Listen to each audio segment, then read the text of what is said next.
dua kata yang ada komanya, saudara sekalian, yang tidak menyambung, ya, yaitu disebut dengan qimiao dan cesi. Kemudian dalam bahasa Indonesia, saudara kita lihat bahwa harus digabungkan menjadi penasihat ajaib. Nah, ada orang-orang yang mengatakan, saudara sekalian, bahwa kita tidak terlalu mau mempermasalahkan kenapa ini dipisah, kenapa disatukan, saudara. Tapi kedua-duanya adalah melekat di dalam diri Mesias kita yang disebut Yesus Kristus yang pernah lahir di tengah-tengah kita. Nah, saudara kasih nonton, istilah penasehat itu sesuatu hal yang sangat penting, ya. Kalau kita boleh melihat di dalam dunia pemerintahan hari ini, banyak rapat-rapat dan organisasi.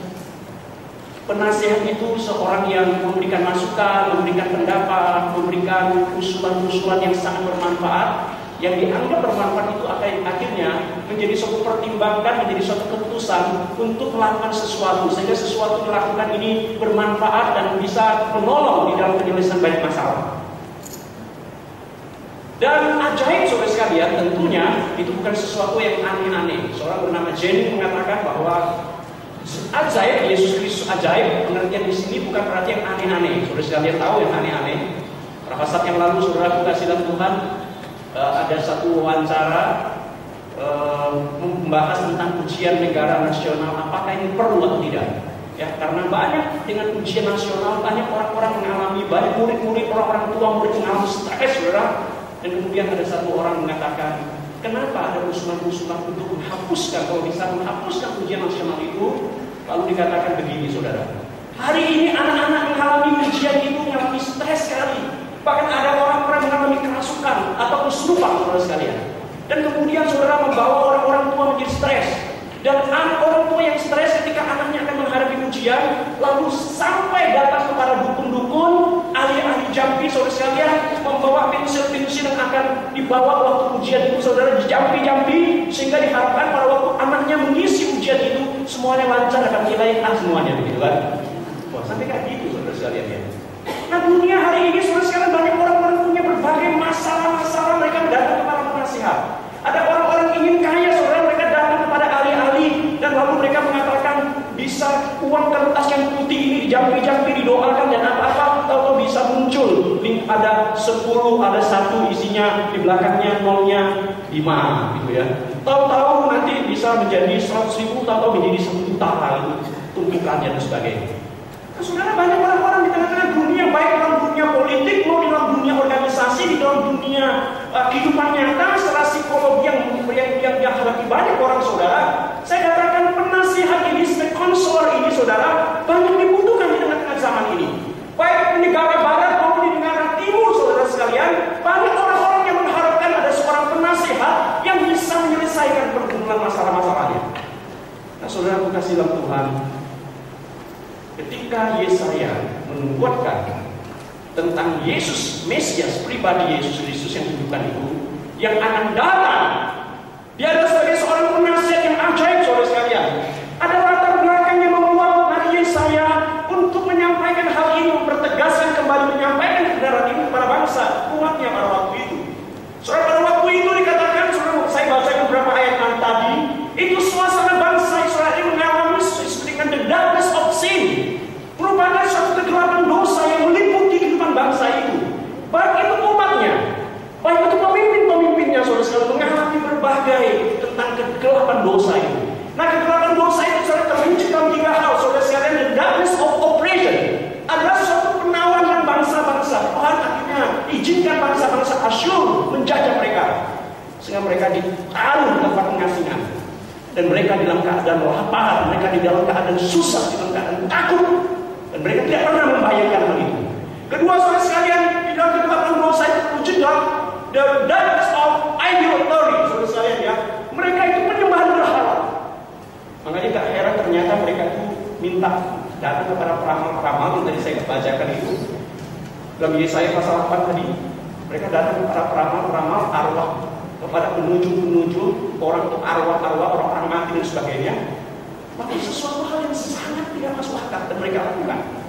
Mereka tidak minta kepada Tuhannya. Mereka tidak datang kepada Yehova. Mereka tidak kepada Allah penciptanya dan sebagainya. Sesuatu yang sangat mengherankan, sehingga dalam 11 tadi ada suatu pertanyaan yang luar biasa. Kemudian saudara sekalian, mereka juga mengalami seperti the darkness of ignorance. Artinya saudara sekalian, mereka itu sudah tercemar, pikiran mereka sudah dibutakan, hati mereka sudah dibutakan, mereka sudah tidak mengenal dan memahami dengan benar tentang Allah. Sehingga dalam Yesaya pasal 1 ayat 3 tadi saudara diungkapkan, dengarlah hai langit dan bumi, perhatikanlah hai bumi, sebab Tuhan berfirman, aku membesarkan anak-anak dan mengasuhnya, tetapi mereka sampai memberontak terhadap Allah. Lembu mengenal pemiliknya, tetapi Israel, umatnya dikatakan tidak lagi mengenal tentang Allahnya, pemiliknya. Kemudian keledai mengenal palungan yang disediakan tuannya, tapi dikontraskan umatku tidak memahaminya. Sorry, tengah-tengah di dalam keadaan itulah Nabi Yesaya memberikan satu kebenaran penting, menubuatkan tentang bahwa akan datang seorang putra yang akan diberikan oleh Allah. Ya, saudara sekalian, disebut dengan penasihat ajaib. Saudara sekalian, ini sesuatu hal yang luar biasa yang saya pikir, saudara sekalian, hari ini kita akan merenungkan paling tidak ada dua kebenaran dari para penasihat ajaib ini yang kita bisa renungkan dan kita bisa aplikasi dalam kehidupan kita. Yang pertama, saudara sekalian, berbicara tentang penasihat yang ajaib, kita harus mengenal natur dari para penasihat ajaib ini. Dalam bahasa Mandarin dikatakan kita harus mengenal natur ilahi daripada si penasihat ajaib dalam diri Yesus Kristus itu sendiri. Saudara sekalian, pribadi kita Yesus Kristus adalah Allah yang harus kita kenal, dan dia adalah orang-orang yang sungguh-sungguh dia adalah pribadi yang bisa dikatakan dia seseorang yang bisa penasihat, bisa menyatakan, mengungkapkan sesuatu kebenaran yang seringkali tidak terungkap tapi dapat diungkapkan oleh Allah. Manusia seringkali terbatas untuk memahaminya, tetapi dikatakan dia bisa mengenal itu dengan lebih dalam. Dan saudara, itu perlu kita mengenalnya dengan baik. Saudara kenal namanya Mozart, saudara tahu ya? Mozart tahu ya, yang menjadi seorang sang musik dia. Saudara kalau baca menjadi tahu tentang sejarah Mozart, dia ternyata seorang dilahirkan adalah orang yang pendek.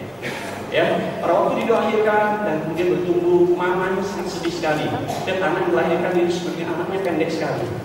Ya, lalu disebut istilah the little man, saudara. Orang-orang semuanya yang tinggi-tinggi, besar-besar, bongsor-bongsor, gemuk-gemuk, wah, semuanya itu ya. Kemudian anaknya ini kok pendek-pendek gitu ya. Dalam hatinya pernah suatu saat kecewa gitu ya, kecewa. Tapi saudara, di tengah-tengah kekecewaan itu anaknya bertumbuh, tetap pendek, saudara ngerti ya?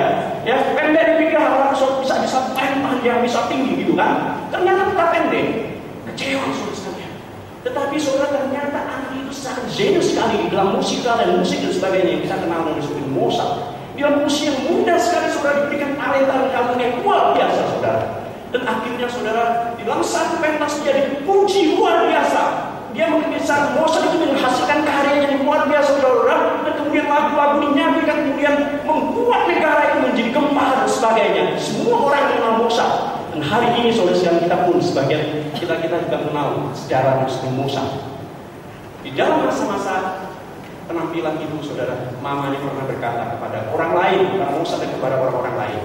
Tengah-tengah kata sambutan dia berkata, Bapak, Ibu, saudara sekalian, Mozart ini adalah anak saya. Saya mengandung dia dan melahirkan dia.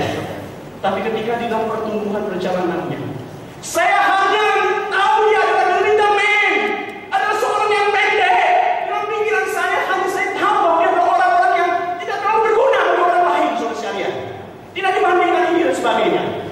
Tapi hari ini, sampai seterusnya dia berkata, saya bersyukur, saya sekarang bukan hanya tahu tentang Mozart, tetapi saya mengenal lebih dalam tentang Mozart. Dia adalah anakku, dia adalah orang-orang yang bisa dipakai dan bisa menjadi berkat bagi banyak orang. Nah saudara, hari ini saya ingin mengajak kepada kita, banyak orang-orang di dalam tengah-tengah dunia ini, berbagai pergumulan-pergumulan yang dihadapi, dan mereka ingin mencari penasehat, mencari orang-orang pribadi individu. Tapi seringkali mereka tidak bisa melihat sesuatu yang jelas. Hari ini Tuhan mengatakan bahwa Yesus Kristus adalah penasihat yang ajaib. Dia adalah penasihat dan ajaib yang bisa mampu melakukan sesuatu besar dalam hidup manusia. Pertanyaan adalah, saudara, sudahkah kita mengenal Yesus Kristus Mesias itu kita yang pernah datang dalam dunia dan hari ini tetap menawarkan berbagai kebutuhan kita untuk menjawab berbagai permasalahan kita, saudara sekalian. Sudah kita mengenal Dia.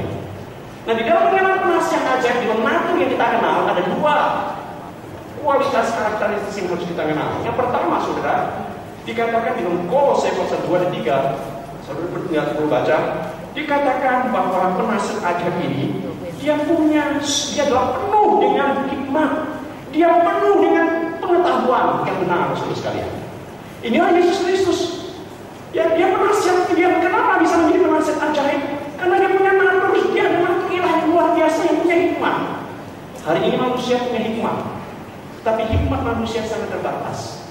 Ya, kalau saudara dihubungkan dalam Kolose pasal 3 ayat 7, saudara, bahwa hikmat yang dimiliki Allah itu, saudara, adalah hikmat yang pendamai. Dan seringkali manusia tidak punya hikmat, itu bisa mendamaikan